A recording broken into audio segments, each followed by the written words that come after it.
Hello നമസ്കാരം, ഏവർക്കും പുതിരീടിലേക്ക് got എന്ന ചിത്രത്തിൻ്റെ പ്രീസെയിൽ കേരള കളക്ഷൻ റിപ്പോർട്ടാണ് ഇന്നൊരു വീഡിയോ ഭാഗത്ത്.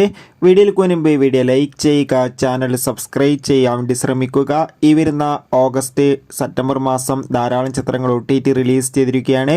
നമ്മുടെ ചാനൽ ഭാഗം പരിശോധിച്ചാൽ നിങ്ങൾക്ക് കാണാം. ദളപതി, വിജയ്, പ്രഭുദേവ, സ്നേഹ, മീനാക്ഷി ചൗധരി എന്നൊക്കെ പ്രധാന കഥാപാത്രങ്ങളായെത്തി സെപ്റ്റംബർ 5 തീയതി റിലീസ് ചെയ്യാൻ പോകുന്ന ചിത്രമാണ് ഗോട്ട്. എല്ലാ സിനിമാ പ്രേമികളും ഒരേപോലെ ഗോട്ട് എന്ന ചിത്രത്തിൻ്റെ ഓരോ അപ്ഡേഷനും അറിയാൻ വേണ്ടി കാത്തിരിക്കുകയാണ്. അങ്ങനെ കാത്തിരിപ്പിനുള്ളിൽ ചിത്രത്തിൻ്റെ ഒഫീഷ്യൽ ടിക്കറ്റ് ബുക്കിംഗ് ഒക്കെ ഇന്നലെ സെപ്റ്റംബർ 5 തീയതി ബുക്ക് മൈ ഷോ എന്ന ആപ്പിലൂടെ ആരംഭിച്ചിട്ടുണ്ടായിരുന്നു. അതിഗംഭീരമായ ബുക്കിംഗ് തന്നെയാണ് ഇപ്പോൾ നടക്കുന്നത്. അതുകൊണ്ട് തന്നെ ഇപ്പോഴത്തെ പ്രീസെയിലൂടെ മാത്രം ചിത്രത്തിന് കേരളത്തിൽ നിന്ന് ഏകദേശം 1.5 കോടിക്ക് മുകളിൽ കളക്ഷൻ നേടിയെടുക്കാൻ വേണ്ടി സാധിച്ചിട്ടുണ്ട്. എന്തായാലും മികച്ചൊരു കളക്ഷൻ തന്നെ ആദ്യ ദിവസം ലഭിക്കുമെന്ന് നമുക്ക് ഉറപ്പിച്ച് പറയാം. എന്തായാലും കാത്തിരിക്കാം നമുക്ക് ഗോട്ട് എന്ന ചിത്രത്തിൻ്റെ കൂടുതൽ അപ്ഡേഷൻ അറിയാൻ വേണ്ടി.